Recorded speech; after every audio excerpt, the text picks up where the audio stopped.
अप्रैल 1526 दिल्ली से तकरीबन 90 किलोमीटर दूर स्थित हरियाणा का पानीपत जिला, यही वो जगह है जहां पर भारत की एक नई तस्वीर छपी। बाबर अपनी 12,000 सैनिकों की टोली को लेकर यहां उपस्थित होता है। कड़कड़ाती धूप में बाबर की सेना युद्ध के लिए पूरी तरह तैयार थी। उस वक्त दिल्ली शहर पर इब्राहिम लोदी का राज था। बाबर ने सोचा कि अगर वो कैसे भी करके इब्राहिम लोदी को दिल्ली की गद्दी से हटा देगा तो भारत में कब्जा जमा सकता है, और इसी सोच को लेकर बाबर ने इब्राहिम लोदी से जंग का ऐलान कर देता है। इब्राहिम लोदी की सेना में करीब 1 लाख जवान और 1 लाख हाथी थे। बाबर यह जानता था कि उसके पास लोगों की संख्या बहुत कम है, इसलिए बाबर ने युद्ध की सही रणनीति पर चलने का फैसला किया, और इस काम में बाबर बहुत ही कुशल था। वो युद्ध से 1 सप्ताह पहले ही पानीपत के मैदान पर आ गया था और अपने हिसाब से सैनिकों की छोटी छोटी टुकड़ियों को चारों तरफ लगा दिया था। आपको पता होगा कि उस समय बाबर की सेना में करीब 4,000 बेहद खतरनाक तीरंदाज थे। दूसरी तरफ 1,000 बंदूक वालों के अलावा बाबर के पास वो हथियार भी था जिसके बारे में इब्राहिम लोदी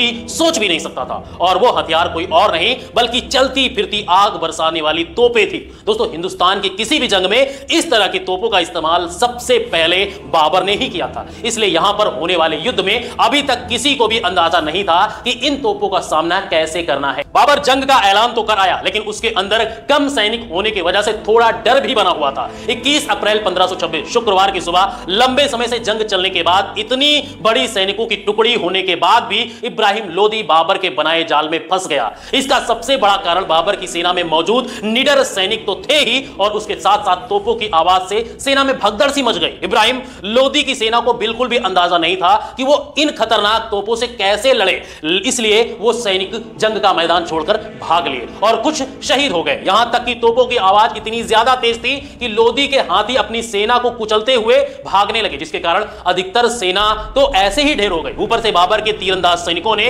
लोदी के भागते हुए सैनिकों पर तीरों की बौछार कर दी। ऊपर से उनके पास जो 1,000 बंदूकबाज थे, उन्होंने भी लोदी की सेना के अच्छे अच्छे तीरंदाजों को ढेर कर दिया। इब्राहिम लोदी भले ही चाहे कितना ताकतवर क्यों ना हो, लेकिन उसने वही एक गलती कर दी जो अक्सर ताकतवर लोग करते हैं, और वो ये थी कि सामने वाले को कमजोर समझ लिया। तभी तो इब्राहिम लोदी ये भूल गया था कि उसकी सेना में अगर सैनिक हैं तो बाबर की सेना में खतरनाक बंजारे लड़ाके, जिन्हें जिंदगी और मौत के आगे कुछ समझ नहीं आता। ऊपर से बाबर की सेना में गजब का भाईचारा था। इन सब के बाद बाबर आसानी से युद्ध जीत गया और इब्राहिम लोदी लाखों कोशिशों के बाद भी मारा गया। इसी के साथ ही भारत का भविष्य पूरी तरह से बदल गया।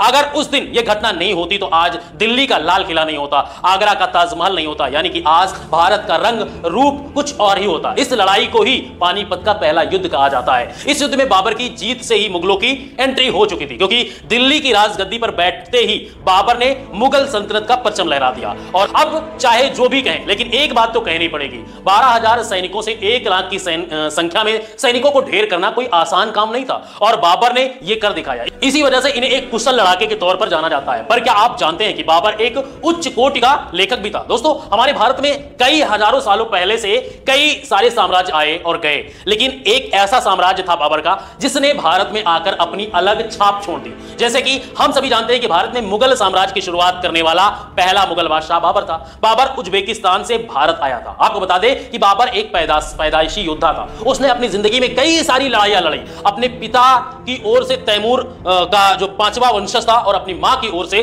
चंगेज खान का 14वां वंशज था। जब बाबर मात्र 12 साल का था, उसे विरासत में फरगना शहर मिला।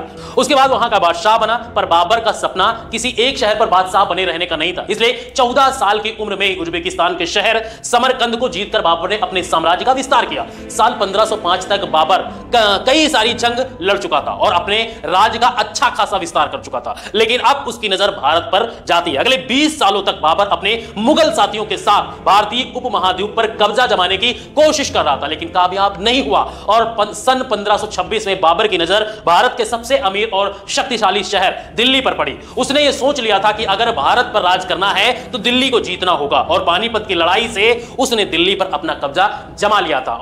अब बाबर ने दिल्ली सल्तनत का विस्तार करने में कोई कसर नहीं छोड़ी, लेकिन इसके बाद इनका छोटा बेटा हुमायूं बादशाह बना, और हुमायूं 29 दिसंबर 1530 ईस्वी में 23 साल की उम्र में सिंहासन पर बैठा और उसका राज्याभिषेक हुआ आगरा में।